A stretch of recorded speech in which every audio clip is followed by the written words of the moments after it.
আল্লাহ রাব্বুল আলামিন পবিত্র কুরআনুল কারীমের ৭ নং সূরা সূরাতুল আ'রাফ এর ১১ নম্বর আয়াতে বলেন, বিসমিল্লাহির রহমানির রহিম। আল্লাহ রাব্বুল আলামিন বলছেন, ওয়ালাকাদ খালাকনাকুম সুম্মা সাওয়ারনাকুম সুম্মা কুলনা লিল মালাইকাতি ইসজুদু লিআদম ফাসাজাদু ইল্লা ইবলিস লাম ইয়াকুম মিনাস সাজিদিন। আল্লাহ রাব্বুল আলামিন বলছেন, ওয়ালাকাদ খালাকনাকুম, নিঃসন্দেহে আল্লাহ রাব্বুল আলামিন সেই সত্তা যিনি তোমাদেরকে সৃষ্টি করেছেন। সুম্মা সাওয়ারনাকুম, এরপর তোমাদেরকে আকৃতি দান করেছেন, সুন্দর অবয়ব কাঠামো দান করেছেন, দৈহিক কাঠামো। সুম্মা কুলনা লিল মালাইকাতি ইসজুদু লিআদম, এরপরে আল্লাহ রাব্বুল আলামিন সমস্ত ফেরেশতাদেরকে বলেছেন যে তোমরা আদমকে সিজদা করো। আর সূরা বাকারার মধ্যে আছে, আল্লাহ পাক সৃষ্টি করার পরে আদম আলাইহিস সালামকে নাম শিক্ষা দিয়েছেন, অর্থাৎ জ্ঞান শিক্ষা দিয়েছেন, এবং এমন জ্ঞান শিক্ষা দিয়েছেন যেই জ্ঞান ফেরেশতারাও জানতেন না। আল্লাহ পাক ফেরেশতাদেরকে বলেছিলেন যে তোমরা এই নামগুলো বলে দাও দেখি, যদি তোমরা সত্যবাদী হয়ে থাকো। ফেরেশতারা এই নামগুলো বলতে পারেননি। তারা বলেছিলেন, লা ইলমা লানা ইল্লা মা আল্লামতানা, আপনি আমাদেরকে যা শিখিয়েছেন এর বাইরে আমাদের কোনো জ্ঞান নেই। এরপর আল্লাহ পাক আদম আলাইহিস সালামকে বলেছেন, আদম তুমি নামগুলো বলে দাও দেখি। এরপর আদম আলাইহিস সালাম সুন্দর করে সব নামগুলো বলে দিয়েছেন, কারণ আল্লাহ পাক তাকে সেই জ্ঞান শিক্ষা দিয়েছিলেন। এরপরে আল্লাহ রাব্বুল আলামিন ফেরেশতাদেরকে বলেছেন, তোমরা আদমকে এখন সিজদা করো, কারণ জ্ঞানের মানদণ্ডে আদম তোমাদের চেয়ে শ্রেষ্ঠ। সুবহানাল্লাহ। আর আমরা সেই আদম সন্তান, যদিও বা পৃথিবীতে আসার পরে আমরা আমাদের পরিচয়টা ভুলে গেছি। সেই আদম সন্তান, যে আদমকে আল্লাহ রাব্বুল আলামিন ফেরেশতাদেরকে দিয়ে সম্মানিত করলেন, সিজদা করালেন, সেই আদম সন্তান এখন আল্লাহর জমিনে শিরক করে, নবী সাল্লাল্লাহু আলাইহি ওয়াসাল্লামের সুন্নতের অনুসরণ করতে চায় না, নবীদের আদর্শ মানতে চায় না, কোরআন এবং সুন্নাহ মেনে জীবন করতে চায় না। সেই আদম সন্তান এখন জেনা করে, ব্যভিচার করে, মাদকদ্রব্য পান করে, সমকামী। সেই আদম সন্তান এখন ঘুষ খাচ্ছে, সুদ খাচ্ছে, দুর্নীতি করছে, অন্যের সম্পদ আত্মসাৎ করছে, অন্যায়ভাবে মানুষকে হত্যা করছে। এমন কোনো গুনাহ নাই যে সেই আদম সন্তান করছে না। কোন আদম সন্তান? যার পিতাকে আল্লাহ রাব্বুল আলামিন কি করলেন? ফেরেশতাদেরকে দিয়ে সেজদা করালেন। তাহলে চিন্তা করেন যে আমরা আমাদের পরিচয়টা কি পরিমাণ হারিয়ে ফেলেছি। আমরা তো চেতনার কথা বলি না, শেকড়ের কথা বলি না, আমরা সংস্কৃতির কথা বলি না। এই কথাগুলো আমরা বলি। আমাদের সত্যিকারের চেতনা হচ্ছে ইসলামিক চেতনা। সত্যিকারের শেকড় হচ্ছে এই শেকড় যে আমরা আদম আলাইহিস সালামের সন্তান, যে আদমকে আল্লাহ রাব্বুল আলামিন ফেরেশতাদেরকে দিয়ে সেজদা করিয়েছেন জ্ঞানের কারণে। আজকে সেই আদম সন্তান দেখবেন জ্ঞান অর্জন করতে চায় না, দিনের জ্ঞান অর্জন করতে চায় না, দুনিয়ার জ্ঞান অর্জন করতে চায়, দিনের জ্ঞান অর্জন করতে চায় না। যে জ্ঞান তাকে পরকালে নাজাতের ওসিলা করবে, সেই কোরআনটুকু তিলাওয়াতও করতে চায় না, তিলাওয়াত করা শিখতেও চায় না, আগ্রহই নাই। তাহলে আমরা কি পরিমাণে আমাদের শেকড়টা ভুলে গেছি, চেতনা হারিয়ে ফেলেছি, আমাদের মূল সংস্কৃতি থেকে দূরে সরে আসছি। একটু চিন্তা করে সামনে যাই। আল্লাহ রাব্বুল আলামিন বলছেন, এরপর সুন্দর আকৃতি দিয়ে আদমকে আমি ফেরেশতাদেরকে দিয়ে সেজদা করালাম। ফাসাজাদু, সবাই সেজদা করলো, প্রত্যেকটা ফেরেশতাই কি করলো? সেজদা করলো। ইল্লা ইবলিস, কে সেজদা করলো না? ইবলিস। ইবলিস সেজদা করলো না। ইবলিস কে ছিল? সে কিন্তু কোনো ফেরেশতা ছিল না। সে ছিল একজন জিন। কানা মিনাল জিন্নি, সূরা কাহফে আল্লাহ পাক বলেছেন কানা মিনাল জিন্নি, সে জিনদের একজন ছিল। ঠিক আছে? সে আল্লাহ রাব্বুল আলামিনের এত বেশি ইবাদত করেছিল যে আল্লাহ রাব্বুল আলামিন তাকে এক পর্যায়ে ফেরেশতাদের উপরে একটা দায়িত্বশীল বানিয়ে দিয়েছিলেন। ঠিক আছে? তো কিন্তু তার মনের ভিতরে একটা কিবর বা অহংকার ছিল, যে অহংকারের কারণে সে কিন্তু আল্লাহ পাকের এই নির্দেশটা পালন করলো না, লঙ্ঘন করলো। আমরা সামনে যাই। লাম ইয়াকুম মিনাস সাজিদিন, আল্লাহ পাক বলছেন সে সিজদাকারীদের অন্তর্ভুক্ত ছিল না। কে? ইবলিস। আচ্ছা, ক্বালা, আল্লাহ পাক এবার বলছেন, মা মানাআকা আল্লা তাসজুদা ইয আমারতুক, আল্লাহ পাক বলছেন, হে ইবলিস, কিসে তোমাকে নিষেধ করলো, কে তোমাকে বারণ করলো আদমকে সেজদা করতে, যাকে আমি সেজদা করার আদেশ করেছি? কি জন্য করলে না? সোজা কথায়, তুমি কি জন্য সেজদা করলে না আদমকে? মা মানে আঁকা, তোমাকে কে বারণ করলো? এবার ইবলিস তার দলিল পেশ করছে। সে বলছে যে ক্বালা আনা খায়রুম মিন, সে বলল আমি আদমের চাইতে উত্তম। আসসালাতু খায়রুম মিনান নাওম, এটা জানেন না? ঘুমের চেয়ে নামাজ উত্তম। ঠিক এভাবেই সে ইবলিস বলছে কি আনা খায়রুম মিন, আমি তার চেয়ে উত্তম। কি কারণে উত্তম? খালাকতানি মিন নার ওয়া খালাকতাহু মিন তিন, হে আল্লাহ আপনি আমাকে সৃষ্টি করেছেন আগুন দিয়ে, জিনদেরকে কি দিয়ে সৃষ্টি করা হয়েছে? আগুন দিয়ে। ফেরেশতাদেরকে কি দিয়ে? নূর দিয়ে। তাহলে এখানে প্রমাণ হলো যে ইবলিস কিন্তু ফেরেশতা নয়। আমাকে সৃষ্টি করেছেন আগুন দিয়ে, ওয়া খালাকতাহু মিন তিন, এবং আদমকে সৃষ্টি করেছেন তিন মানে কাদামাটি দিয়ে। তার মানে আগুন কাদামাটির চেয়ে সুপিরিয়র, বেশি মর্যাদা সম্পন্ন, ওর মানে কে আছে আর কি। এই কারণে সে সিজদা করলো না। এবার আল্লাহ রাব্বুল আলামিন বলছেন ক্বালা ফাহবিত মিনহা, ইবলিস এখান থেকে নেমে যাও। এটা কোন জায়গা? একদম মহাকাশের উপরে না, নাকি পৃথিবীতে? এটা 7 আসমানের উপরের ঘটনা। ইতিহাস শুরু হয়েছে মহাবিশ্বে। মানুষের অস্তিত্বও ছিল না, এমন একটা সময় চলে গেছে। মহাবিশ্বে কোটি কোটি বছর চলে গেছে যখন মানুষ বলতে কিচ্ছু ছিল না। ছিল না। অনেক পরে মানুষকে সৃষ্টি করা হয়েছে। তো এখন দুনিয়াতে মানুষের চলাচল দেখলে মনে হয় মহাবিশ্বে সে একাই আছে, আর কেউ নাই, তাই না? আচ্ছা, এটা দলিল কোরআনে আছে। সূরা দাহার 1 নম্বর আয়াত পড়ে দেখবেন, হাল আতা আলাল ইনসানি হাইনুম মিনাদ দাহরি লাম ইয়াকুন শাইআম মাযকুরা। আল্লাহ পাক বলছেন মানুষের উপরে এমন সময় চলে গেছে যে মানুষ কোনো আলোচ্য বিষয় ছিল না, উল্লেখযোগ্য কোনো বিষয় ছিল না। তো সভ্যতার শুরুর ঘটনা হচ্ছে এটা, মানে মানব সভ্যতার একদম শুরুর শেকড়ের ঘটনা হচ্ছে এটা। একদম শুরুর চেতনা, শুরুর সংস্কৃতি শুরু হচ্ছে এখান থেকে। এবার ইবলিস বলছে আমি সেজদা করব না, বিকজ আমি তার চেয়ে সুপিরিয়র। আপনি তাকে সৃষ্টি করেছেন মাটি দিয়ে, আমাকে সৃষ্টি করেছেন আগুন দিয়ে, আমি তাকে সেজদা করব না। সে আল্লাহ পাকের আদেশ লঙ্ঘনই করলো না, বরং আল্লাহকে উল্টা একটা যুক্তি দেখালো যে আপনি ভুল, আমি ঠিক। নাউজুবিল্লাহ, আপনি আমাকে আদমকে সেজদা করতে বলছেন, এটাই ভুল, বরং উচিত হচ্ছে ও আমাকে সেজদা করবে। নাউজুবিল্লাহ। তো সে কিন্তু আবা ওয়াস্তাকবার, সে উদ্ধত হলো এবং অহংকারও প্রদর্শন করলো। আল্লাহ পাক বলছেন ক্বালা ফাহবিত মিনহা, এখন এখান থেকে নেমে যাও। এই জান্নাতি বলেন আর ওই ঊর্ধ্ব জগতই বলেন, সেখান থেকে তোমরা নেমে যাও, এখন তুমি নেমে যাও। ফামা ইয়াকুনু লাকা আন তাতাকাব্বারা ফিহা, এখানে দাঁড়িয়ে তুমি অহংকার করবে এই অধিকার তোমাকে দেওয়া হয় নাই। সোজা কথায় আল্লাহ পাক বলছেন এখানে দাঁড়িয়ে তুমি অহংকার করবে এই অধিকার তোমাকে দেওয়া হয়নি। আল্লাহ পাক অহংকারীকে পছন্দ করেন না। অহংকারীদেরকে আল্লাহ পাক কিয়ামতের মাঠে পিঁপড়ার মতো উঠাবেন। তাদের আকৃতি মানুষের সমানও হবে না, ছোট ছোট কালো পিঁপড়ার মতো হবে, এবং অন্ধকার ওদেরকে ঢেকে নিবে। তো আমাদের মনে যাদের অহংকার আছে, আল্লাহর ওয়াস্তে অহংকার ছেড়ে দেই। অহংকার ইলমেরও থাকতে পারে। একজনের অনেক বড় ইলমি ডিগ্রি সার্টিফিকেট আছে, অমুক ফারেক তমুক ফারেক, অমুক মুহাদ্দিস অমুক মুফাসসির, ডাবল ডিগ্রি, এটারও অহংকার থাকতে পারে, ঠিক আছে? আবার অনেকের টাকা পয়সার অহংকার থাকে, অনেকের ক্ষমতার অহংকার থাকে, আবার এখনকার মেয়েদের সৌন্দর্যের অহংকার থাকে, থাকে না? এক এক মানুষের এক একটা অহংকার। অহংকারের ডেফিনেশনটা কি?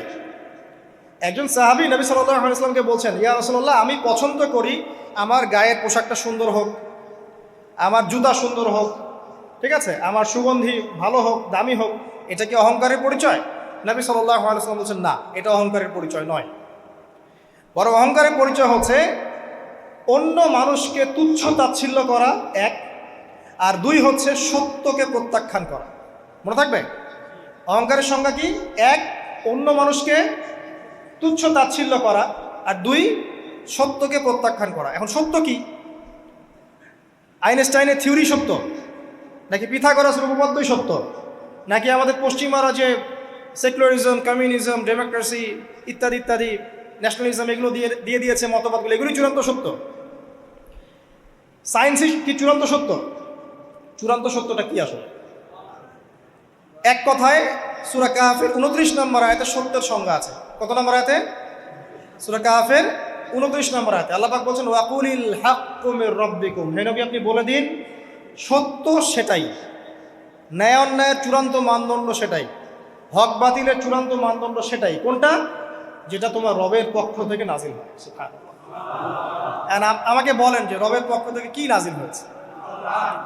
একসময় তাওরাত নাজিল হয়েছিল না, ওটাই হক ছিল। ওই সময় কি ছিল? সেটাই হক ছিল। জাবুর ওই সময়ের কি ছিল? হক। ইনজিল ওই সময়ের হক ছিল। এখন কি আছে আমাদের কাছে? কোরআন এবং এর ব্যাখ্যা হচ্ছে হাদিস। কিয়ামত পর্যন্ত কি অন্য কোনো শরীয়ত আসবে? অন্য কোনো নবী আসবে? কেউ যদি বলে যে অমুকে নবী হবে, সে কি মুসলিম না কাফের? তাহলে কোনো সন্দেহ আছে? যদি কেউ দাবি করে যে মুহাম্মদ সাল্লাল্লাহু আলাইহি ওয়াসাল্লাম শেষ নবী নন, আরও নবী আসতে পারে, নাউজুবিল্লাহ, এবং এই কুফরি আকীদায় বিশ্বাসীকে কেউ যদি কাফের মনে না করে, সেও কাফের হয়ে যেতে পারে। বুঝতে পারছেন? আসেন, তো অহংকারের সংজ্ঞাটা আমরা জেনে নিলাম যে সত্যকে প্রত্যাখ্যান করা, আল্লাহর ওহীকে প্রত্যাখ্যান করা, মানে কোরআন এবং সুন্নাহ থেকে সরে আসা, এটাকে মিথ্যা মনে করা, বা অন্য কোনো মতবাদকে কোরআন সুন্নাহর সমকক্ষ মনে করলেও কুফরি হয়ে যাবে। এরকম মনে করে অন্য একটা মতদর্শ, একটা দর্শন, একটা ফিলোসফিক্যাল থট বা একটা স্কুল অফ থট কোরআন সুন্নাহর চেয়ে ভালো নয়, কিন্তু কোরআন সুন্নাহর সমমানের, এটাও যদি কেউ মনে করে, কাফের। কথা কি বুঝতে পারছেন? এটা হচ্ছে অ্যাবসলিউট ট্রুথ, মানে এটা সত্যের একদম সর্বোচ্চ স্টেজ, এর উপরে আর কিছু নাই। ভুলে গেছিলাম ভাই। আচ্ছা, এবার আসেন, আমরা অহংকারের সংজ্ঞা জানলাম, সত্যের সংজ্ঞাও জানলাম। এখানে ইবলিস কি করছে? সে অহংকার প্রদর্শন করছে। সে আল্লাহকে বলছে আপনি ভুল, আমি ঠিক। আদমকে সে তুচ্ছ তাচ্ছিল্য করলো এবং সত্যকে প্রত্যাখ্যান করলো, দুটোই কিন্তু ইবলিস করলো এখানে। আসেন, আল্লাহ পাক বলছেন ফাখরুজ, এখান থেকে বের হয়ে যাও হতভাগ। ফাখরুজ মানে উখরুজ মানে বের হও, অতএব ফাখরুজ, এখান থেকে বের হয়ে যাও।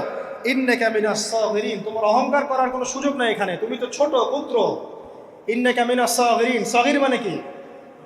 তুমি এখান থেকে, তুমি বের হয়ে যাও এখান থেকে, তুমি একজন ক্ষুদ্র সত্তা, তোমার এখানে অহংকার করার কিচ্ছু নাই। কলা, এবার ইবলিস বলছে, এই জায়গাগুলো খুব ভালো করে শোনেন, আমাদের লেকচারের আসল জায়গায় কিন্তু যাবে ওই দিকে। যদি আড়াইটা পর্যন্ত লেকচারটি কোনো সমস্যা আছে? আচ্ছা, তাহলে বসে থাকে, খাওয়া দাওয়া করে আসছেন তো? আচ্ছা, কলা, এবার ইবলিস বলছে আনজিরনি, শোনেন, ইবলিস বলছে আনজিরনি, হে আল্লাহ আমাকে অবকাশ দিন। কি বলছে? আমাকে অবকাশ দিন। ইলা ইয়াউমি ইউবআসুন, যেই দিন আপনি কিয়ামত ঘটাবেন, যেই দিন সবাইকে পুনরুত্থিত করবেন, ওই দিন পর্যন্ত আমাকে অবকাশ দিন। সূরা বাকারায় আছে, অন্য সূরা আছে, রব্বি আনজিরনি ইলা ইয়াউমি ইউবআসুন। ইবলিস বলছে হে আমার রব। কি বলছে ইবলিস? হে আমার রব। ইবলিস কি তাহলে আস্তিক না নাস্তিক? কথা বলেন, ইবলিস কি আস্তিক না নাস্তিক? আস্তিক। ইবলিস বলছে যে ইয়া রব্বি, রব্বি হে আমার রব, হে আমার প্রতিপালক। আল্লাহকে ইবলিস বলছে হে আমার প্রতিপালক, আনজিরনি আমাকে অবকাশ দিন, ইলা ইয়াউমি ইউবআসুন, কিয়ামত দিবস পর্যন্ত, বা যেদিন আপনি পুরো মানব জাতিকে উঠাবেন কবর থেকে, আবার ওই দিন পর্যন্ত আমাকে অবকাশ দিন। তার মানে কিয়ামত যে হবে এটা নতুন করে লেখা হয় নাই, সভ্যতায় হিস্ট্রির শুরু থেকেই কিয়ামত ছিল। কথা বুঝতে পারছেন? ফেরেশতারাও জানতেন যে একদিন মহাবিশ্ব ধ্বংস হয়ে যাবে। যখন পৃথিবীতে মানুষকে পাঠানো হয়নি তার আগেই ফেরেশতারা জানতেন, আল্লাহ পাকের ইলমে ছিল এবং তিনি এটা ফয়সালা করে দিয়েছিলেন যে একদিন এই পুরো মহাবিশ্বই ধ্বংস হয়ে যাবে। ইবলিস আগে থেকে জানতো যে কিয়ামত হবে, এই জন্য সে বলছে আমাকে কিয়ামত পর্যন্ত অবকাশ দিন। আল্লাহ পাক এবার কি বলছেন দেখেন, ইবলিস আল্লাহর কাছে চাইলো, আল্লাহ পাক তাও তাকে ফেরত দিলেন না। আর আমরা আল্লাহর কাছে চাইতে এখন হতাশা হয়ে যায় না, দোয়া করতে থাকি আর বলি যে আমার দোয়া তো কবুল হচ্ছে না। আর যে ইবলিস একটা জিনিস চাইলো, আল্লাহ পাক বললেন ক্বালা ইন্নাকা মিনাল মুনজারিন, যাও তুমি অবকাশপ্রাপ্তদের একজন, তোমাকে অবকাশ দেয়া হলো। এক কথায় তোমার দোয়া কবুল করা হয়েছে, তোমার অবকাশ তোমাকে দেয়া হলো, কারণ আল্লাহ পাক এটা পরীক্ষা করবেন ইবলিসকে দিয়ে, মানব জাতিকে। ক্বালা, এবার ইবলিসের চ্যালেঞ্জ শোনেন, এটাই আমাদের আজকের লেকচারের মূল পয়েন্ট। এই জায়গা থেকে ইবলিস চ্যালেঞ্জ করছে। কি চ্যালেঞ্জ করছে?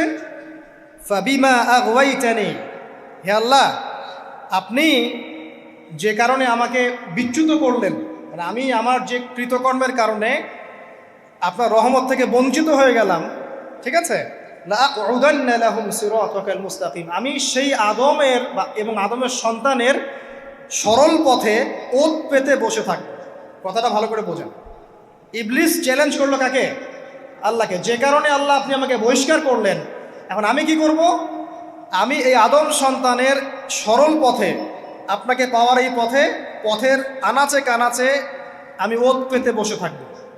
কি জন্য বসে থাকব? যাতে করে আমি আদম সন্তানকে বিচ্যুত করতে পারি। শুধু তাই নয়, সে আরো বলছে সুম্মা লাআতিয়ান্নাহুম, আমি শুধু বসেই থাকবো না, আমি আদম সন্তানের কাছে আসব। মিন বাইনি আইদিহিম, তার সামন থেকে আসব। ওয়া মিন খালফিহিম, আদম সন্তানের পিছন থেকে আসব। ওয়া আন আইমানিহিম, তার ডান দিক থেকে আসব। ওয়া আন শামাইলিহিম, তার বাম দিক থেকে আসব। ওয়ালা তাজিদু আকসারাহুম শাকিরিন, আল্লাহ পাক আপনি তাদের বেশিরভাগকেই শুকরগুজার পাবেন না। কথা কি ক্লিয়ার না? কোনো সমস্যা? ইবলিস কি চ্যালেঞ্জ করলো? আমি শুধু বসেই থাকবো না, ডান দিক থেকে আসব, বাম দিক থেকে আসব, সামন থেকে আসব, পিছন থেকে আসব, আমি আদম সন্তানকে পথভ্রষ্ট করেই ছাড়বো, আপনি আদম সন্তানের বেশিরভাগকে পথভ্রষ্ট পাবেন। ইবলিসের কথার কি বাস্তব প্রতিফলন দেখা যায় এখন সমাজে? বেশিরভাগ মানুষ নামাজ পড়ে না পড়ে না? বেশিরভাগ মানুষ সুদ খায় না খায় না? বেশিরভাগ যুব সমাজ জেনা করতেছে না করতেছে না? বেশিরভাগ লোক মাদক খাচ্ছে না খাচ্ছে না? পৃথিবীর কোনো জায়গায় আল্লাহর বিধান আছে কি নাই? দুই একটা জায়গায় আছে আইওয়াশ, শোডাউন। বেশিরভাগ নারী পর্দায় চলে না চলে না? বেশিরভাগ মানুষ রোজা রাখে না রাখে না? বেশিরভাগ মানুষ যাকাত দেয় কি দেয় না?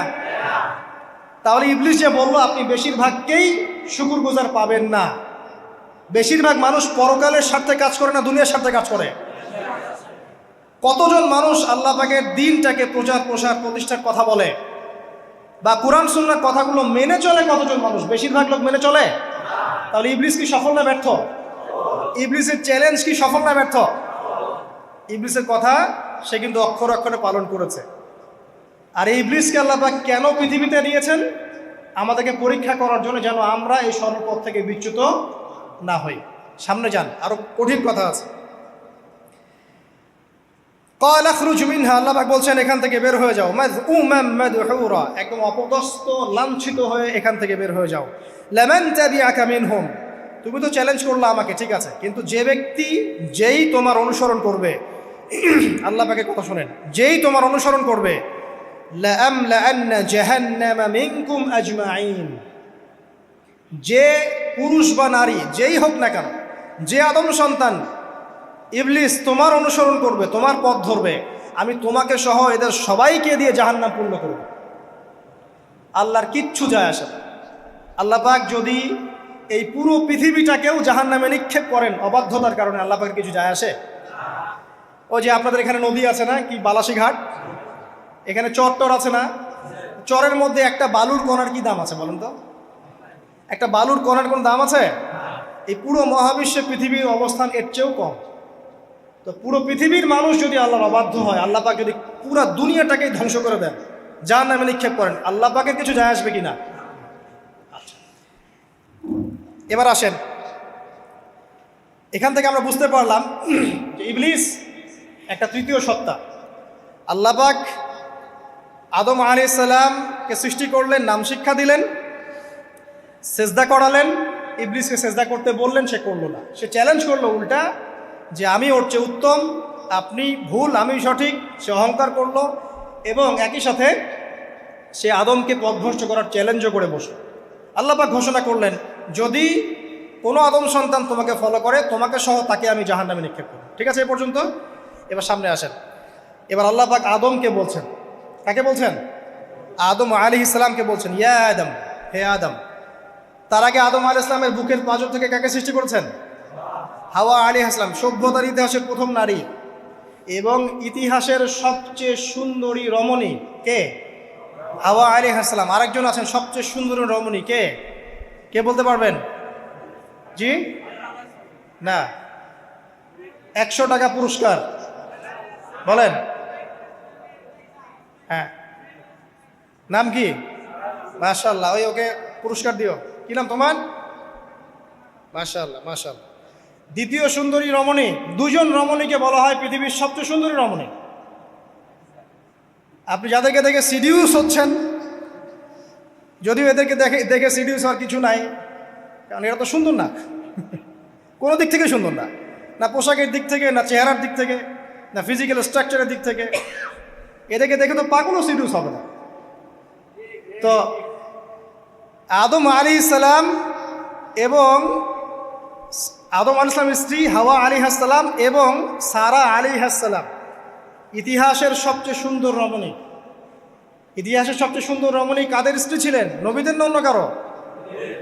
এজন্যই বলি, আপনি যদি পবিত্র থাকেন, আল্লাহওয়ালা মানুষ হন, ইনশাআল্লাহ তাআলা আল্লাহ পাক আপনার ঘরে একজন নেককার পুণ্যবতী সুশ্রী স্ত্রী দান করবেন ইনশাআল্লাহ। আপনি যদি এইসব অশ্লীলতার গোলক ধাঁধায় পড়ে নিজের ঈমান হারিয়ে ফেলেন, চরিত্র হারিয়ে ফেলেন, সম্ভাবনা খুবই কম যে আপনি একজন দিনদার মেয়ে পাবেন। বরং আপনি এমন কাউকেই পেতে পারেন যে আপনার মতোই, ঠিক আছে? দেখবেন যে আপনি 10 ঘাটের পানি খেয়ে আসছেন, ও দেখবেন 12 ঘাটের পানি খেয়ে আসছে। আল্লাহ পাক আমাদের যুব সমাজকে হেফাজত করুন, আমিন। আল্লাহ পাক এবার আদম আলাইহিস সালামকে বলছেন, ইয়া আদম, হে আদম, উসকুন আনতা ওয়া যাওজুকাল জান্নাহ। আদম শোনো, তুমি এবং তোমার স্ত্রী দুইজন এখন জান্নাতে থাকো। কোথায় থাকো? জান্নাতে থাকো। ওয়া কুলা মিন হাইসু শি'তুমা, যেখানে ইচ্ছা সেখান থেকে খাবার খাও। জান্নাতের নাজ নেয়ামতের কথা তো আপনারা শুনেছেন অনেক, আমি ওইগুলো বলতে যাচ্ছি না, সময় চলে যাবে। যা ইচ্ছা তাই পাবেন সেখানে, যা ইচ্ছা তাই। এমন একটা জায়গা যেটা কখনো কোনো চোখ দেখে নাই, কোনো কান শোনেও নাই। চোখ না দেখলেও, কান না শুনলেও মানুষ মনে মনে অনেক কিছু কল্পনা করে না, এটা কল্পনাও করার সুযোগ নাই। এত উন্নত মানের একটা জায়গা। তোমরা দুজন এখানে থাকো, জান্নাতের যে কোনো জায়গায় যাও, খাওয়া দাওয়া করো, কোনো সমস্যা নেই। কিন্তু ওয়ালা তাকরাবা হাদিহিশ শাজারা, মানে কি, এই যে গাছটা আছে এই গাছের কাছে যেও না। একটা শর্ত খালি দিলাম, গাছের কাছে যেও না। গাছের নাম কি এগুলো আমাদের আলোচনার বিষয় না। বিষয়টা হচ্ছে আল্লাহ পাকের আদেশটা কি। গাছটা আম গাছ হতে পারে, জাম গাছ হতে পারে, কদু গাছ হতে পারে, যে কোনো গাছ হতে পারে। এটা নিয়ে আমাদের কোনো মাথা ব্যথা নাই। মাথা ব্যথা হচ্ছে আল্লাহ পাকের আদেশ, এই গাছের কাছে যেও না, বাস যেও। আচ্ছা, ফাতাকুনা মিনাজ জালিমিন, যদি চলে যাও তোমরা দুজন এখানে, তাহলে তোমরা দুজন কিন্তু জালেম হয়ে যাবে। আল্লাহ পাকের হুকুম অবাধ্য করলে মানুষ কি হয়ে যায়? জালেম হয়। এই জন্য আমরা দোয়ায় বলি, আল্লাহুম্মা ইন্নী যালামতু নাফসি, বলি না? হে আল্লাহ, আমি আমার নফসের উপর জুলুম করেছি। রব্বানা যালামনা আনফুসানা, বলি না? আল্লাহ, আমরা আমাদের উপর জুলুম করেছি। তো আমরা যখন পাপ করি মানে আমরা জুলুম করে ফেলেছি। তো তোমরা দুজন এই গাছের কাছে যেও না, যদি যাও তাহলে জুলুম করে ফেলবে এবং জালেম হয়ে যাবে। এবার ইবলিস তো আর বসে নাই, সে তো চ্যালেঞ্জ করেছে, করে নাই? আচ্ছা, এবার ইবলিস কি করছে? ফাওয়াসওয়াসা লাহুমা শাইতান, এবং ইবলিস এবার এদের দুজনকে ওয়াসওয়াসা প্রদান করতে শুরু করলো। ইবলিস কি করলো? ওয়াসওয়াসা প্রদান করতে শুরু করলো। ওয়াসওয়াসাটা এমন ছিল যে, হাল আদুল্লুকা আলা শাজারাতিল খুলদি ওয়া মুলকিন লা ইয়াবলা। ইবলিস এসে আদম এবং হাওয়া আলাইহিস সালাম তাদেরকে উস্কে দিতে লাগলো যে, আমি কি তোমাদেরকে এমন কোনো গাছের কথা বলবো যেই গাছের ফল খেলে তোমরা চিরস্থায়ী হয়ে যাবে, কখনো মরবে না, এবং এমন রাজত্ব পাবে যে রাজত্বের কোনো ক্ষয় নাই। ইবলিসের টোপটা কি দেখলেন? চিরস্থায়িত্বের টোপ এবং কিসের টোপ? রাজত্বের টোপ। এটা সূরা তহার মধ্যে আছে। অন্য সূরায় আছে যে, আমি কি বলে দিব এমন গাছের কথা যেই গাছের ফল খেলে তোমরা ফেরেশতা হয়ে যাবে, কখনো মরবে না। তাহলে চিরস্থায়িত্বের টোপ এবং এই যে কিসের? রাজত্বের এই যে টোপ, এই দুইটা হচ্ছে মানুষকে আল্লাহর পথ থেকে ডিসিভ করার একটা মানদণ্ড। কথা বুঝতে পারছেন? এই পৃথিবীতে যত মানুষ পথভ্রষ্ট হয়ে গেছে জন্য হয়েছে অনেকেই, আর অনেকে চিরস্থায়িত্বের জন্য হয়েছে।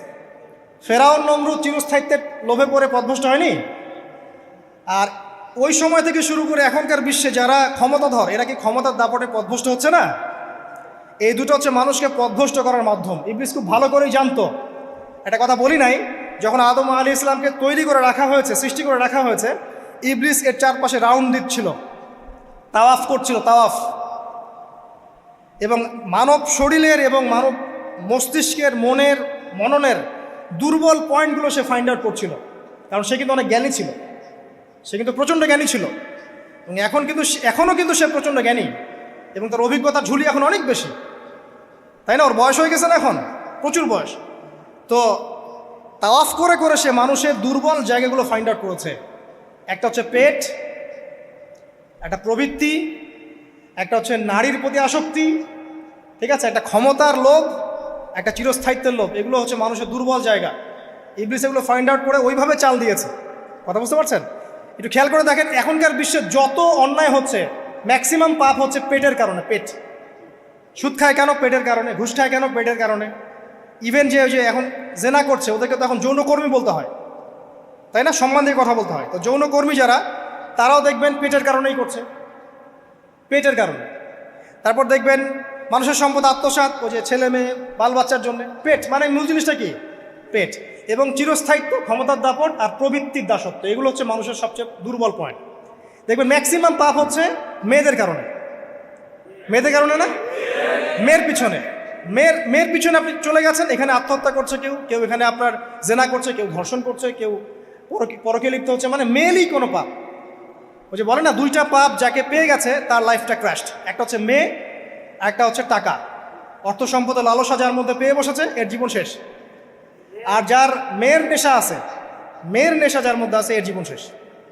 একে আপনি হেদায়েতের পথে আনতে পারবেন না ইল্লা মাশা আল্লাহ, আল্লাহ পাক যদি না চান।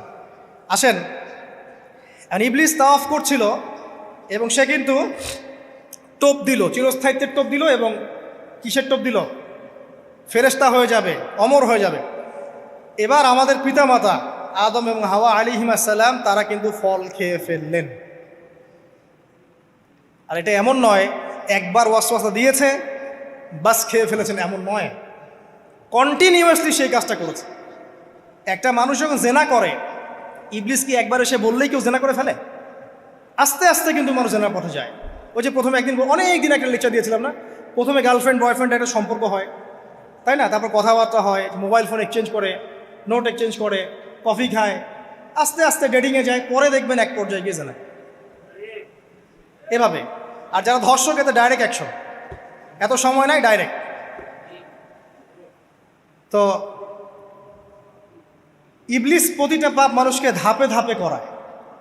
দেখবেন ইবলিস এখানেও কিন্তু আমাদের পিতামাতাকে ধাপে ধাপে ওইদিকে নিয়ে গিয়েছিল।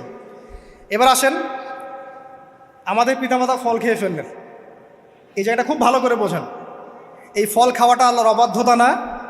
আল্লাহ পাক বলেছিলেন না যে জালেম হয়ে যাবে? আল্লাহ পাকের অবাধ্য হলেন। অবাধ্যতার ফলাফলটা কি হলো এবার শোনেন। আমরা সবাই জানি অবাধ্যতার ফলাফল কি, আল্লাহ পাক জান্নাত থেকে নামিয়ে দিয়েছেন, তাই তো? এর আগে আরেকটা ফলাফল হয়েছে। এই ফলাফলের সাথে আমাদের বর্তমান সময়কার যে ইস্যুটা চলছে, পোশাক, নারী, সংস্কৃতি, হাবিজাবি, হ্যাঁ, বেহায়াপনা, বেলাল্লাপনা, এই ইস্যুটা এখানে জড়িত। এটা আমারও বুঝতে এবং খুঁজে পেতে সময় লেগেছে। আমরা সবাই পড়েছি স্টুডেন্ট লাইফে, আদম এবং হাওয়া আলাইহিস সালাম আদেশ লঙ্ঘন করেছেন, সাথে সাথে আল্লাহ পাক জান্নাত থেকে কি করেছেন? নামিয়ে দিয়েছেন। ইবলিসকেও নামিয়ে দিয়েছেন, তারপরে হায়াত দিয়েছেন, এখানে পরীক্ষা করছেন, এই তো। এখানে আল্লাহ পাক দেখবেন আমাদের আমল কেমন, আমল ভালো হলে আবার জান্নাতে, খারাপ হলে আবার জাহান্নাম। কিন্তু এর আগেও একটা ঘটনা ঘটেছে।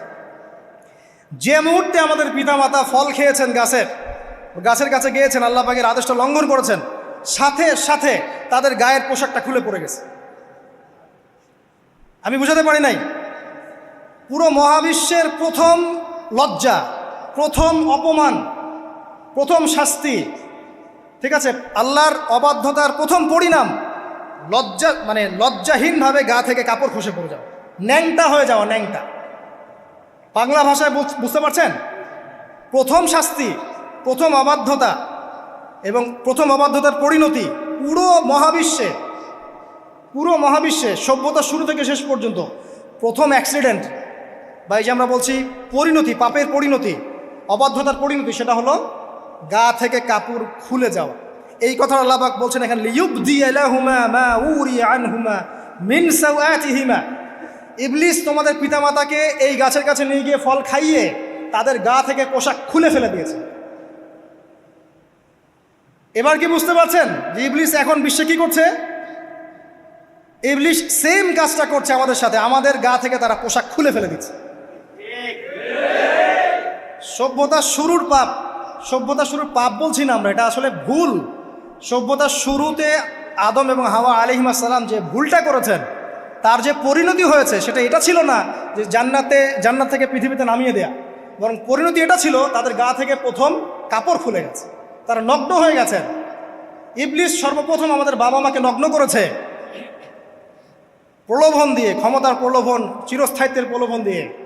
আজকের বিশ্বেও কি ইবলিসের দোসররা সেম কাজটা করছে না? আজকের বিশ্বেও কি ইবলিসের মানুষরূপী দোসরগুলা সেম কাজটাই করছে না? সেম কাজটা করছে। আমাদের গা থেকে ওরা পোশাক খুলে ফেলছে, এরপর আল্লাহ পাক জান্নাত থেকে নামিয়ে দিয়েছেন। আগে কিন্তু এটা হয়নি, আগে পোশাক খুলেছে। এরপর কি হয়েছে জানেন?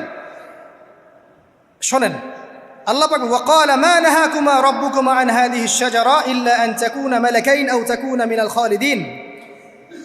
ইবলিস বলছিল যে তোমাদের রব তোমাদেরকে এই গাছের কাছে যেতে নিষেধ করেছে এই কারণে যে তোমরা এখানে গেলে মালাক হয়ে যাবে এবং চিরস্থায়ী হয়ে যাবে। ওয়া কাসামাহুমা ইন্নী লাকুমা লামিনান নাসিহিন। ইবলিস বলছিল যে আমি আল্লাহর কসম করে বলছি আমি তোমাদের শুভাকাঙ্ক্ষী।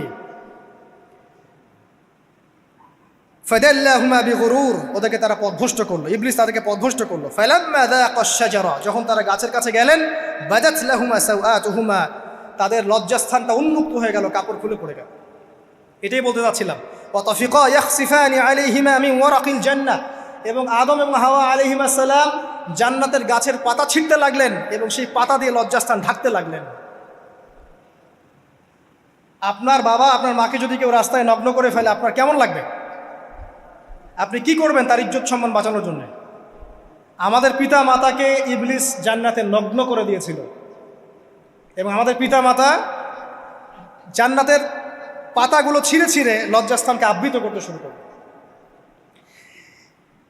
ওয়ানাদাহুমা রাব্বুহুমা, এবং আল্লাহ পাক বলছেন এবার আল্লাহ পাক তাদের দুজনকে ডাকলেন, ডেকে বলে আলাম আনহাকুমা আন তিলকুমা শাজারা, হে আদম এবং হাওয়া তোমাদের দুজনকে কি আমি বলি নাই যে এই গাছের কাছে যাবে না? ওয়াকুল লাকুমা ইন্নাশ শাইতানা লাকুমা আদুউম মুবিন, আমি কি তোমাদেরকে বলি নাই নিশ্চয়ই শয়তান তোমাদের স্পষ্ট প্রকাশ্য শত্রু? ক্বালা, এবার তারা তাদের ভুল বুঝতে পারলেন। আল্লাহ পাকের কত দয়া মানুষের প্রতি দেখেন। ইবলিসও আল্লাহর অবাধ্য ছিল, আল্লাহ পাক তাকে বহিষ্কার করে কাফের বানিয়ে দিয়েছেন, চিরস্থায়ী লানত করেছেন। আমাদের পিতামাতাও ভুল করেছেন, বাট আল্লাহ পাক তাদেরকে চিরস্থায়ী জাহান্নামী করেন নাই। আল্লাহ পাক তাদেরকে দয়া পরবশ হয়ে ক্ষমা করে দিয়েছে। শুধু তাই নয়, আল্লাহ পাক এত মহব্বত করেন আদম সন্তানকে যে তওবা করার যে কালিমাটা, সেই কালিমাটাও আল্লাহ পাক আদম এবং হাওয়াকে শিখিয়ে দিয়েছেন। সুবহানাল্লাহ, কোন কালিমা দিয়ে তওবা করবো, কি পড়বো, এটাও তারা বুঝতে পারছিলেন না। আল্লাহ পাক তখন শিখিয়ে দিয়েছেন। ক্বালা, তারা বলল, রব্বানা, হে আমাদের প্রতিপালক, যালামনা আনফুসানা, আমরা আমাদের উপর জুলুম করেছি নফসের উপরে, ওয়া ইল্লাম তাগফির লানা ওয়া তারহামনা লানাকুনান্না মিনাল খাসিরিন। এই দোয়াটা করলেন আমাদের পিতামাতা, আল্লাহ পাক মাফ করে দিলেন। কিন্তু মাফ করার পরে আর জান্নাতে থাকা হলো? এই পৃথিবীতে নামিয়ে দেওয়া। পৃথিবীতে নামিয়ে দেওয়ার পরে একটা হায়াত দেওয়া হলো, কারো 50, 60, 70, 100, 200, 500, 1000 ইত্যাদি, এবং আল্লাহর পক্ষ থেকে ঐশী গ্রন্থ পাঠানো হলো, কখনো তাওরাত, কখনো জাবুর, কখনো ইনজিল ইত্যাদি, কখনো কোরআন।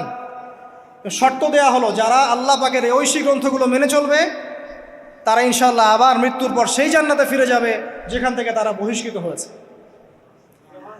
আর যে বা যারাই আল্লাহ পাকের এই আয়াত, নিদর্শন এবং ঐশী গ্রন্থগুলোকে অস্বীকার করবে, এটাকে মিথ্যা প্রতিপন্ন করবে, আল্লাহ পাক এদের সবাইকে দিয়ে জাহান্নাম পূর্ণ করবে ইনশাআল্লাহ তাআলা। আল্লাহ পাক এটাও বলেছেন যে আল্লাহ পাক ওয়ালাকাদ যারানা লিজাহান্নামা কাসীরাম মিনাল জিন্নি ওয়াল ইনস, আল্লাহ পাক বহু মানুষ আর জিনকে দিয়ে জাহান্নাম পূর্ণ করবেন। কারণ এই দুই জাতিকে পাঠানো হয়েছিল পৃথিবীতে শুধু আল্লাহর ইবাদত করার জন্য। ওয়া মা খালাকতুল জিন্না ওয়াল ইনসা ইল্লা লিয়াবুদুন, এরা সেটা করে নাই। এই কারণে আল্লাহ পাক হাদিসের মধ্যে জানিয়েছেন প্রতি 1000-999 জন মানুষকে আল্লাহ পাক জাহান্নামে পাঠিয়ে দেবে, তবে বেশিরভাগ জান্নাতি হবে এই উম্মতে মুহাম্মাদের মধ্যে। এবার শোনেন,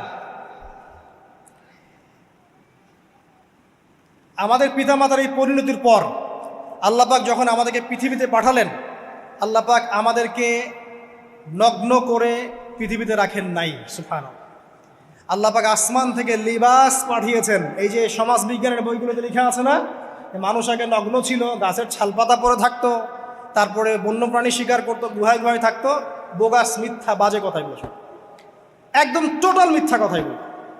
আল্লাহ রাব্বুল আলামিন সভ্যতা শুরু করেছেন নবী দ্বারা, সভ্যতা শেষও করবেন নবী দ্বারা। প্রত্যেক যুগে যুগে সভ্যতার ধারক এবং বাহক ছিলেন নবীগণ।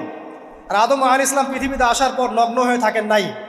আল্লাহ পাক আসমান থেকে লেবাস পাঠিয়েছিলেন। সুবহানাল্লাহ, আল্লাহ পাক আমাদেরকে নগ্ন করে রাখেন নাই। এবার দেখেন আল্লাহ পাক কি বলছেন, ইয়া বানি আদম, আচ্ছা আসেন, ইয়া বানি আদম, হে বনু আদম, কাদেরকে বলছেন? আমাদেরকে।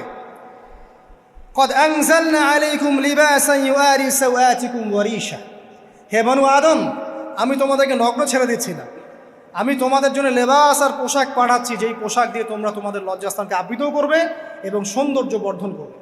এটা করছি না আমরা এখন? আচ্ছা, ওয়ালিবাসুত তাকওয়া যালিকা খায়র, আর তাকওয়ার লেবাস, তাকওয়ার পোশাকটা হচ্ছে সবচেয়ে উত্তম। যেমন দেখেন আমাদের সতর কি এই নাভির উপর থেকে হাঁটুর নিচ পর্যন্ত না, তাই বলি কি আমরা সবাই এভাবেই ঘুরি? এটা সর্বনিম্ন একটা স্কেল, তাই না? এর উপর আপনি জুব্বা পরছেন, পাগড়ি পরছেন, টুপি পরছেন, বা আপনি হয়তো আরও ঢিলেঢালা কোনো পোশাক পরছেন, এই পোশাকটাকে বলা হচ্ছে তাকওয়ার পোশাক। ওয়ালিবাসুত তাকওয়া যালিকা খায়র, এটা আরও উত্তম।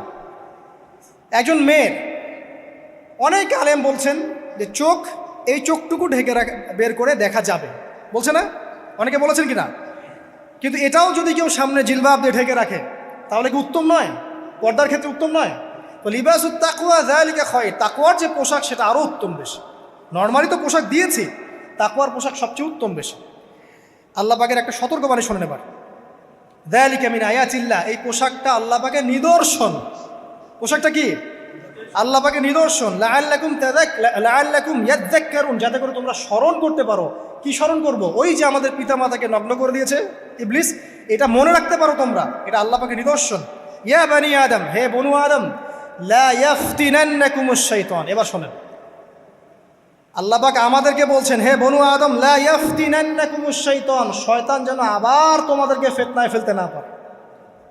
পৃথিবীতে তোমরা থাকবে, শয়তানের বহু দোসর তোমাদের সামনে থাকবে, ডানে বামে, যে ডান থেকে আসবে, বাম থেকে আসবে, হ্যাঁ, সামন পিছন থেকে আসবে, মিডিয়ার মধ্যে দিয়ে তোমাদের ঘরে ঘরে ঢুকে যাবে শয়তানের দোসর।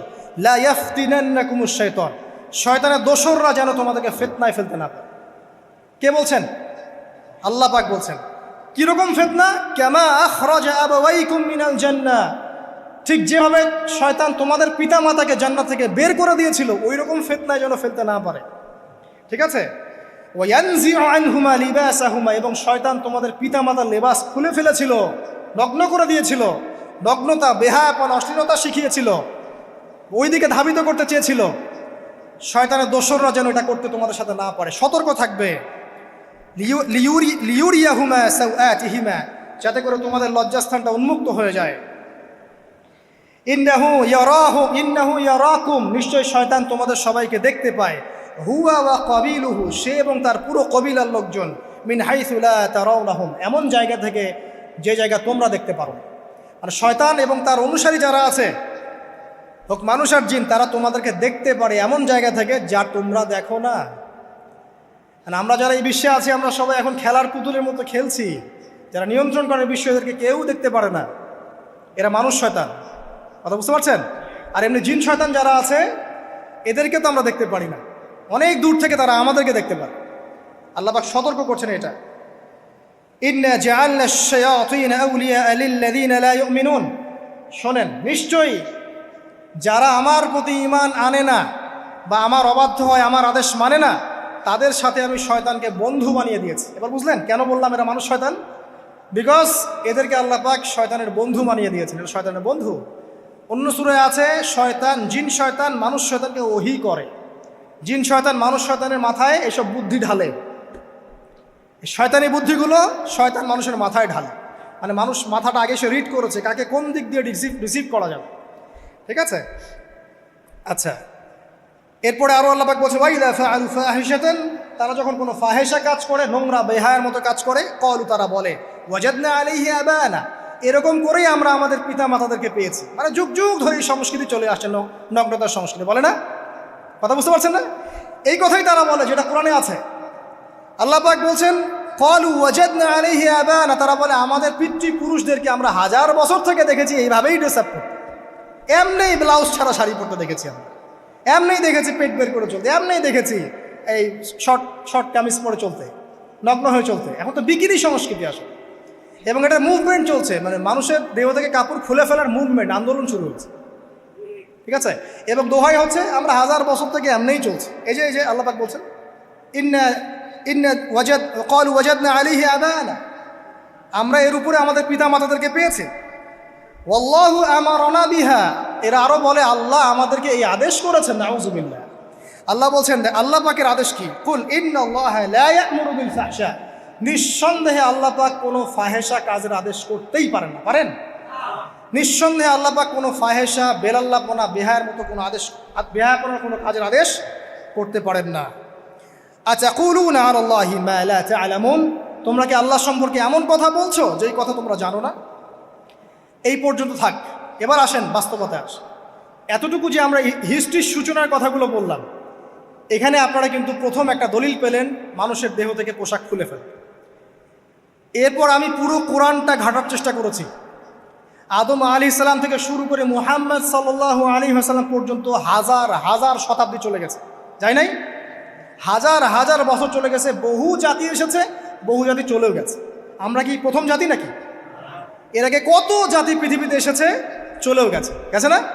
আচ্ছা, কোরআন ঘেটে ঘেটে ক্লান্ত হয়ে যাওয়ার পর আমরা এমন কোনো জাতি পাচ্ছি না যাদের কথা আল্লাহ পাক বলেছেন যে আমি তাদেরকে ধ্বংস করেছি অশ্লীলতার কারণে বা এই আপনার বেলাল্লাপনার কারণে বা ফাহেসা কাজের কারণে।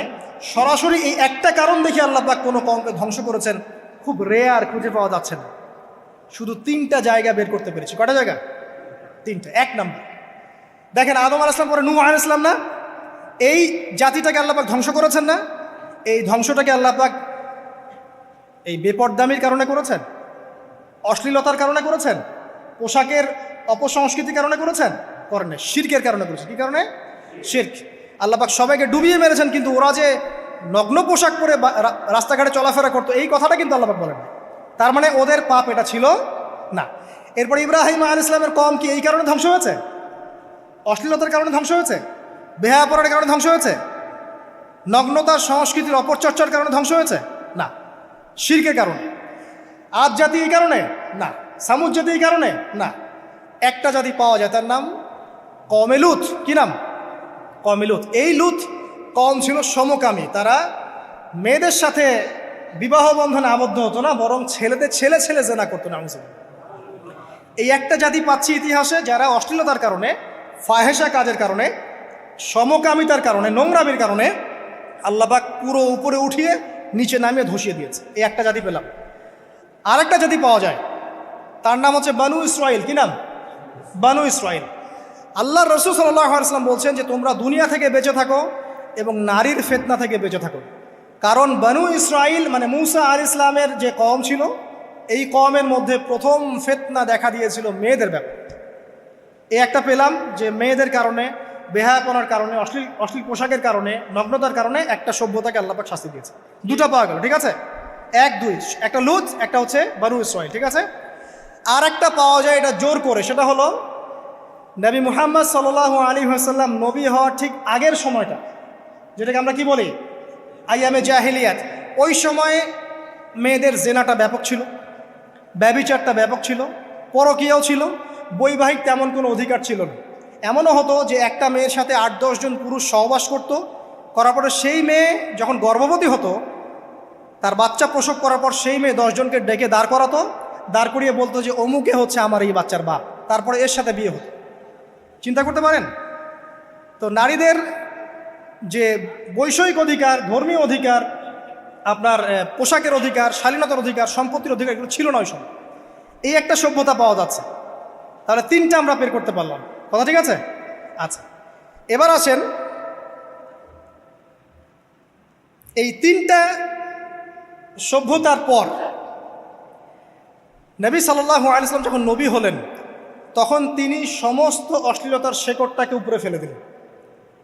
সভ্যতার ইতিহাস থেকে শুরু করে আমরা যত জাতির ধ্বংস দেখছি, এই ধ্বংসগুলো শিরকের কারণে হয়েছে, কুফুরির কারণে হয়েছে, অবাধ্যতার কারণে হয়েছে। মাত্র কয়েকটা জাতির ক্ষেত্রে অশ্লীলতা, বেহায়াপনা, আপনার ফাহেসা কাজ, এগুলোর রিজন দেখানো হয়েছে। তো এ থেকে একটা বিষয় প্রমাণ করা যায়, এই কথাটা ভালো করে বোঝেন। এ থেকে একটা বিষয় প্রমাণ করা যায় যে যত সভ্যতা ধ্বংস হয়ে গেছে, ওই সভ্যতার মানুষরা আর যাই করুক না কেন, তাদের পোশাক আশাক ঠিকঠাক ছিল। কথা বুঝতে পারছেন না? যত সভ্যতা ধ্বংস হয়ে গেছে, আদ, সামুদ, নূহ, ফেরাউন, ঠিক আছে, যত সভ্যতা ধ্বংস হয়ে গেছে, তাদের আর যত পাপী থাক, হয়তো কেউ অহংকারী ছিল, কেউ কুফরি করেছে, কেউ শিরিক করেছে, হ্যাঁ, কেউ সন্তানদেরকে হত্যা করেছে, কেউ মানুষ হত্যা করেছে, কেউ জুলুম করেছে, কেউ অহংকার করেছে ইত্যাদি, কিন্তু তাদের পোশাক আশাক শতাব্দীর পর শতাব্দী ঠিকঠাকই ছিল। এটা নিয়ে আল্লাহ পাক কোরআনে খুব বেশি কথা বলেন না। তার মানে বোঝা যায় যে এটা রিমার্কেবল কোনো কথা বলার বিষয় ছিল না, আল্লাহ পাক বলেন। অর্থাৎ যুগ যুগ ধরে মানুষের শালীনতার পোশাকটা ঠিকই ছিল, কারণ মানুষ জানতো যে তাদের পিতামাতাকে তাদের পিতামাতাকে ইবলিস নগ্ন করে দিয়েছিল জান্নাতে। এই কথাটা মানুষের মাথার মধ্যে ছিলই, এবং বিভিন্ন ধর্মগ্রন্থে এটার অস্তিত্ব আছে। আপনি শুধু ইসলাম না, অন্য যে কোনো ধর্মগ্রন্থ ঘাটেন, হিন্দু ধর্মগ্রন্থ ঘাটেন, সেখানে দেখবেন বলা হচ্ছে যেন মেয়েরা পর্দায় থাকে। দেখেন, পরে দেখেন, বেদের মধ্যে এটা আছে। আমি গতকালকেও স্টাডি করেছি। এবং খ্রিস্টান ধর্মগ্রন্থ পড়েন, সেখানে দেখবেন লেখা আছে, ওদের যে নিউ টেস্টামেন্টে আছে, দেখবেন যে যারা মাথার চুল দেখিয়ে বেড়ায় তাদের শাস্তির কথা বলা হয় যে চুল যেন কেটে দেওয়া হয়, ওদের ধর্মগ্রন্থে আছে। যারা জিউস, যারা পুরো বিশ্বে মুসলিমদেরকে অত্যাচার করে থাকে, এদের ধর্মগ্রন্থেও পর্যন্ত আছে যে যখন ইসহাক আসছিলেন, একজন নারী জিজ্ঞাসা করলেন কে আসছেন, তার ভৃত্য বললেন যে আমার প্রভু আসছেন। তখন তিনি নেমে নিজে একটা ঢিলাঢালা পোশাক করলেন, তারপর সামনে গেলেন। শুধুমাত্র ইসলাম ধর্মে নয়, যত ধর্ম চলে গেছে পৃথিবীতে, সমস্ত ধর্মের মধ্যেই নারীদের শালীন পোশাকের কথাটা বর্ণিত আছে এখন পর্যন্ত। তার মানে যারা এখন অশালীন বিষয়ের দিকে মানুষকে ধাবিত করতে চায়, এদের আসলে কোনো ধর্ম নাই। সিম্পল। ধর্মের সাথে এদের কোনো সম্পর্ক আসলে না। আর আমরা কিন্তু কথা বলছি ধর্মের বেসিসে, হোক সেটা হিন্দুইজম বা খ্রিস্টানিজম বা জিউডিজম বা ইসলাম, আমরা ধর্মের বেইজে কথা বলছি। এখন যদি কেউ বলে ধর্মতাত্ত্বিক কথাবার্তা দিয়ে এসবে দলিল দিবেন না, তাহলে তার সাথে একটা ডিবেট হবে আল্লাহ আছেন কি নাই। যদি আমরা ডিবেটে জয়লাভ করি হ্যাঁ আল্লাহ বলে একজন আছেন, তাহলে আল্লাহ পাকের বিধান কোনটা, এখন চলমান সর্বশেষ বিধান কোনটা, এটাতে আসতে হবে ডিবেট। ডিবেট 1 আল্লাহ আছে কি নাই, ডিবেট 2 আল্লাহ পাকের সর্বশেষ ধর্মগ্রন্থ কোনটা। এই তো, এই দুইটাতে আমরা যদি জয়লাভ করি, এবং ইনশাল্লাহ আমরা সেটা করবো, এটাতে আমাদের কেউ ঠেকাতে পারবেন ইনশাল্লাহ, এটাই সত্য, তাহলে মানুষের উপর ওয়াজিব হয়ে যাবে এটার উপর আমল করা। এখন আমরা এর বেসিসে দেখবো কোনটা ঠিক কোনটা বেঠিক, তাই না, কোনটা সত্য কোনটা মিথ্যা, কোনটা ন্যায় কোনটাও নয়, তখন আমরা এর বেসিসে দেখবো, অন্য কোনো ভিত্তির বেসিসে দেখবো না। এখানে চেতনা, যুগ যুগ ধরে চলে আসা সংস্কৃতি, আমাদের বাপদাদা দোহাই, এইসব ইস্যু টানা যাবে না।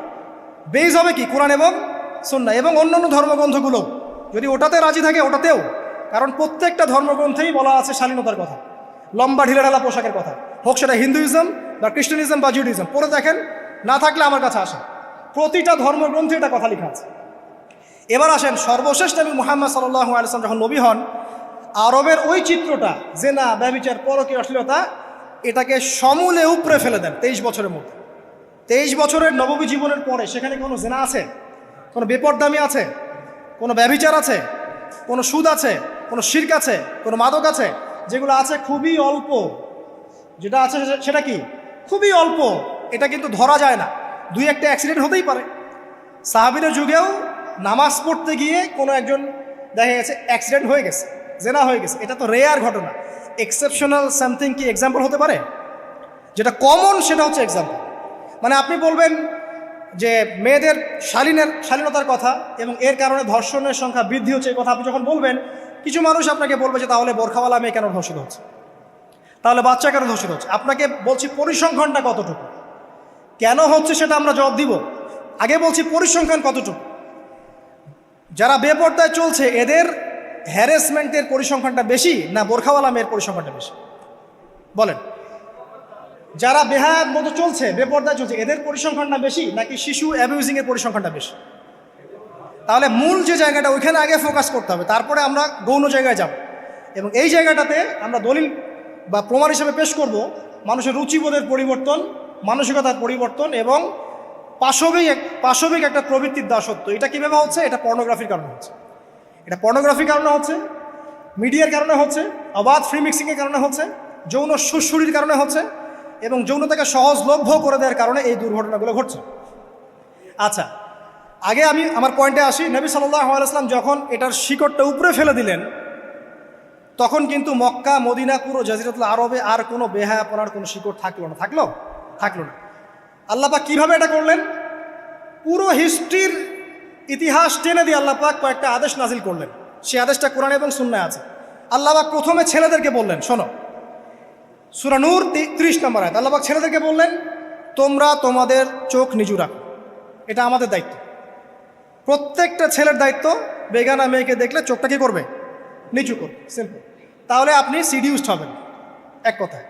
2 নাম্বার, আল্লাহ পাক আমাদেরকে বললেন তোমরা তোমাদের লজ্জাস্থানকে হেফাজত করো। কাদেরকে? আমাদেরকে, মানে ছেলেদেরকে। প্রথমে আল্লাহ পাক ছেলেদেরকে বললেন চোখ নিচু করে রাখো, লজ্জাস্থানে হেফাজত করো। ঠিক আছে? সূরা বানী ইসরাঈল আল্লাহ পাক বললেন জেনার ধারের কাছেও যেও না, ধারের কাছেও যেও না। আল্লাহ পাক আরও বললেন যদি কেউ জেনা করে ফেলে সূরা নূরে, তাহলে তাকে 100টা বেত্রাঘাত করতে হবে। কয়টা? 100টা, এবং 1 বছরের জন্য তাকে বহিষ্কার করতে হবে। আল্লাহ পাক শাস্তিও দিলেন, শুধু তাত্ত্বিক বিধান দেন নাই, শাস্তিও দিয়েছেন। কারণ শুধু তাত্ত্বিক বিধান দিয়ে হবে? আমি যদি ওয়াজ করে বেড়াই ভাই মদ খায়েন না, মদ খায়েন না, কোনো শাস্তি না অ্যাপ্লাই করি, তাহলে কি মদ ছাড়বে মানুষ? আমরা যদি বলি হত্যা করা মহাপাপ, মহাপাপ, দুর্নীতি করা মহাপাপ, মানুষ দুর্নীতি ছাড়বে? ছাড়বে না, যতক্ষণ না শাস্তি নিশ্চিত করা যাচ্ছে। আল্লাহ পাক তাত্ত্বিক কথা শুধু বললেন না, শাস্তিও নিশ্চিত করলেন।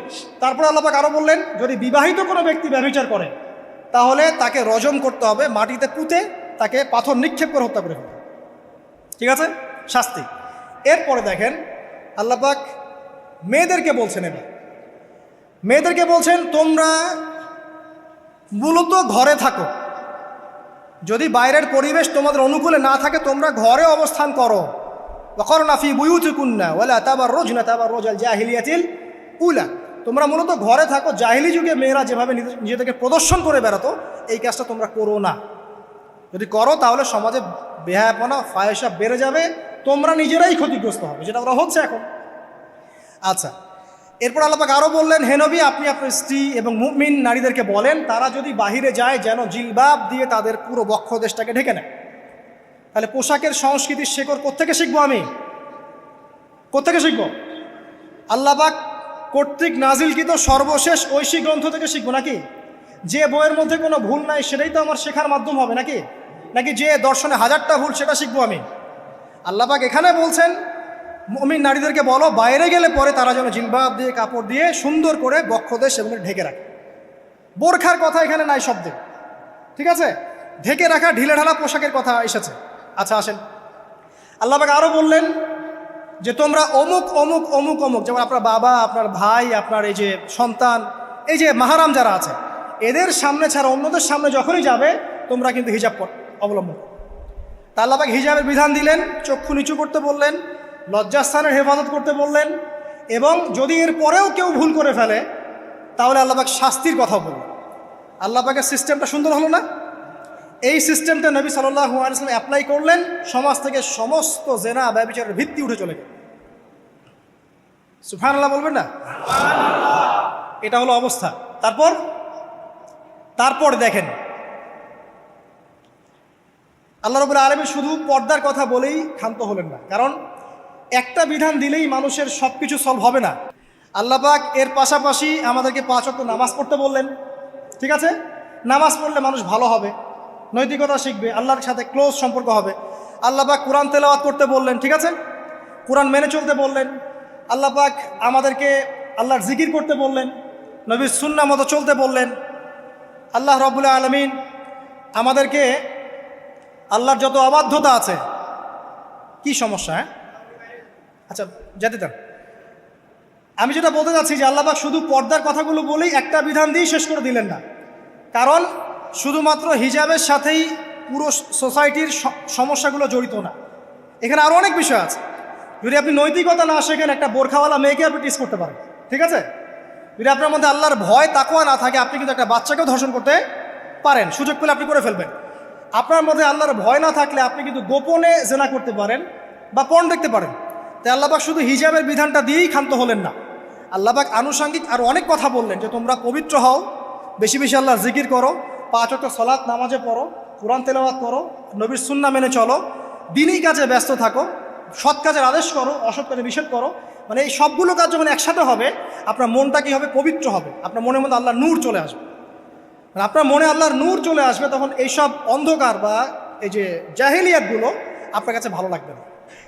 যখন আপনার ইন্টারনাল যে সোলটা আছে এটা যখন এনলাইটমেন্ট হবে আল্লাহর নূর দিয়ে, তখন আপনার কাছে এসব হারাম প্রিমিক্সিং, হারাম পরকিয়া, আপনার জেনা, আপনার ব্যভিচার, পর্ন এগুলো বিভীষিকাময় মনে হবে, আপনার কাছে ভালো লাগবে। আল্লাহ পাক অন্তর্জগৎটা পরিবর্তন করার জন্য আমাদেরকে এই সিস্টেমগুলো দিলেন।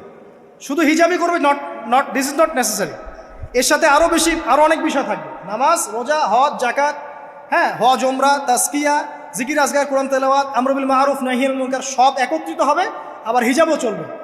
এরপরে যদি কেউ সীমা লঙ্ঘন করে শাস্তিও আছে। পুরো সিস্টেমটা সুন্দর না? এই সিস্টেমটা যখন আল্লাহ পাক তার রাসূল মুহাম্মদ সাল্লাল্লাহু আলাইহি ওয়াসাল্লামের মাধ্যমে লঞ্চ করলেন আরবের মধ্যে, আরবে না কোনো জেনা থাকলো, না কোনো ব্যভিচার, না কোনো মাদক, না কোনো পর্ন, না কোনো এই যে নারীর অবমাননা, কিছুই থাকলো। একটা মেয়ে 300 মাইল দূর থেকে এসে একা হজ করে চলে যায়, তো কেউ তার দিকে তাকাতো না। এমন যুগ চলে গেছে।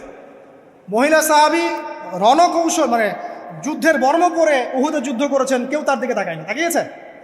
তাকায়নি। এখন ওই যুগটা আপনি দেখেন, রাসূল সাল্লাল্লাহু আলাইহি ওয়াসাল্লামের যুগ, আবু বকর সিদ্দিক, ওমর ইবনুল খাত্তাব, ওসমান আলী, এই খুলাফায়ে রাশেদার স্বর্ণযুগটাকে আপনি দেখেন। ওই যুগে আপনি রেপের হার কত পার্সেন্ট মহিলা রেপ হয়েছে? ওই যুগে কত পার্সেন্ট মেয়ে জেনায় লিপ্ত হয়েছে?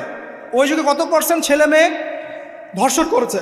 ওই যুগে কত পার্সেন্ট নারীর শ্লীলতাহানি হয়েছে? কত পার্সেন্ট নারীকে টিজ করা হয়েছে? কত পার্সেন্ট মেয়েকে মার্ডার করা হয়েছে? কত পার্সেন্ট মেয়েকে যৌতুকের জন্য চাপ দেওয়া হয়েছে? একটু পরিসংখ্যানটা দেখেন আমাদেরকে। সভ্যতা করতে লাফাচ্ছেন। ওই সভ্যতায় যা হয়ে গেছে, নবী সাল্লাল্লাহু আলাইহি ওয়াসাল্লাম থেকে শুরু করে খোলাফায়ে রাশেদের যুগে যা হয়েছে, এই পার্সেন্টেজগুলোর সাথে বর্তমান পার্সেন্টেজকে মিলবে? ওই যুগে রেয়ার জেনা 2-1টা হয়েছে। মদ খেয়েছে মানুষ রেয়ার কয়েকজন, মানুষ ব্যভিচার করেছে রেয়ারলি 2-4 জন, 100 বছরে 2-4 জন। ওই যুগে দেখবেন মানুষ পরকীয়ার নামই জানতো না, সমকামিতা কি জিনিস মানুষ জানতোই না, শর্ট পোশাক বিকিনি সংস্কৃতি কি মানুষ জানতো না, ঠিক আছে? আনকভার ইউ এই যে মুভমেন্ট চলছে, এগুলোর মানে কি মানুষ জানতো না। জানতো? ওই যুগে কি মুসলিমরা পিছিয়ে ছিল? জ্ঞান বলেন, বিজ্ঞান বলেন, অর্থনীতি বলেন, রাজনীতি বলেন, সমরনীতি বলেন, অস্ত্রশস্ত্র বলেন, কোনো সেক্টরে কি মুসলিমরা তখন পিছিয়ে ছিল কি না? উত্তর দেন, পিছিয়ে ছিল? ছিল না। তাহলে স্বর্ণযুগ আমরা কোনটাকে বলবো? এই বর্তমান দাজ্জালীয় সভ্যতাকে স্বর্ণযুগ বলবো, নাকি খোলাফায়ে রাশেদার এবং নবী সাল্লাল্লাহু আলাইহি ওয়াসাল্লাম রেখে যাওয়া যুগটাকে স্বর্ণযুগ বলবো? তাহলে ওই যুগ যদি স্বর্ণযুগ হয়, তাহলে ওই যুগের সুন্নাহ এ যুগে অ্যাপ্লাই করতে হবে না? তাহলে ওই যুগের সমস্যা যেমন দূর হয়েছে, এই যুগের সমস্যা দূর হবে না? এই সহজ বাংলা কথাটা বললে কি আমরা মৌলবাদী হয়ে যাব? এই সহজ বাংলা কথা বুঝতে গিয়ে কি আমি ধর্মান্ধ হয়ে যাব, ব্যাকডেটেড হয়ে যাব? এই কথাটা আমরা বলতে এখন সাহস পাই না। কি কারণ? সভ্যতার ইতিহাস ঘেটে দেখেন, ওই সভ্যতাই ছিল জ্ঞানে, শিল্পে, অস্ত্রে, প্রযুক্তিতে, অর্থনীতিতে মুসলিমরা একদম স্বর্ণ শিখরে। কোনো একজন মুসলিমকে হত্যা করার কেউ সাহস করেছিল? একজন মুসলিম নারীকে ধর্ষণ করার কেউ সাহস করেছে? একজন মুসলিম শিশুকে কেউ বোম মেরে হত্যা করেছিল? আজকে বিশ্বের দিকে আপনি তাকিয়ে দেখেন, শত শত নারী ধর্ষিত হচ্ছে, শত শত বোমা মেরে আমাদের বাচ্চাদেরকে হত্যা করা হচ্ছে, মুসলিমদেরকে পুরো ডমিনেট করা হচ্ছে। আজকে রাজনৈতিক নিয়ন্ত্রণ, অর্থনৈতিক নিয়ন্ত্রণ, পলিটিক্যাল, আপনার সোশ্যাল মিডিয়া, প্রযুক্তি যা যা আছে সব নিয়ন্ত্রণ পশ্চিমাদের হাতে, সমস্ত নিয়ন্ত্রণ ওদের হাতে। এই যে পালাবদল হলো সময়ে, এটা কেন হলো? বিকজ 1 নাম্বার ইস্যু হচ্ছে আমরা কোরআন এবং সুন্নাহ থেকে দূরে সরে আসছি। 2 নাম্বার আমরা শয়তানের সেই ধোকায় পড়ে গেছে, যে ধোকা থেকে আমরা বেরোতে পারিনি, আল্লাহ পাক সতর্ক থাকতে বলেছিলেন। 3 নাম্বার আমরা ইলম চর্চা ছেড়ে দিয়েছি। 4 নাম্বার হক কথা বলাও ছেড়ে দিয়েছে। 5 নাম্বার সৎ কাজের আদেশ, অসৎ কাজের নিষেধ ঠিকঠাক মতো হচ্ছে না। 6 নাম্বার দেখেন আমরা জানি যারা আমল ঠিক মতো করছি না। 7 নাম্বার আমরা বক ধার্মিক হয়েছে, বক ধার্মিক, খালি নামাজ, রোজা, হজ, যাকাত আর তসবির মধ্যে ইসলাম, বাকি কোনো জায়গায় ইসলাম নাই, কোনো জায়গায় ইসলাম নাই। সমস্যা এগুলা দেখবেন, পরিবারের কাঠামো ভেঙে যাচ্ছে। আমরা কোরআন সুন্নাহকে হাতে নিয়ে ওয়ার্ল্ডকে চ্যালেঞ্জ করতে পারি নাই, ডিল করতে পারি নাই। এবং পশ্চিমা এবং অন্যান্য সভ্যতার যে নোংরা মতাদর্শগুলো আছে, এগুলোকে ঢালাওভাবে আমরা গ্রহণ করেছি এবং আস্তে আস্তে আস্তে আস্তে পুরো মুসলিম বিশ্বে এগুলো ছড়িয়ে গেছে। এখন আপনি পেপার পত্রিকা খুললে দেখবেন 4টা 5টা 10টা ধর্ষণ, এই মেয়ে রেপ, এই মেয়ে ডাকাতি, ওইখানে হত্যা, এখানে যৌতুক, এখানে অমুক তমুক, সুদ, ঘুষ, জেনা, ব্যভিচার, নিত্য নৈমিত্তিক ব্যাপার। কারো এগুলো নিয়ে কোনো মাথা ব্যথাও নাই, এগুলো খুব সিম্পল সাধারণ ব্যাপার এখন আমাদের কাছে।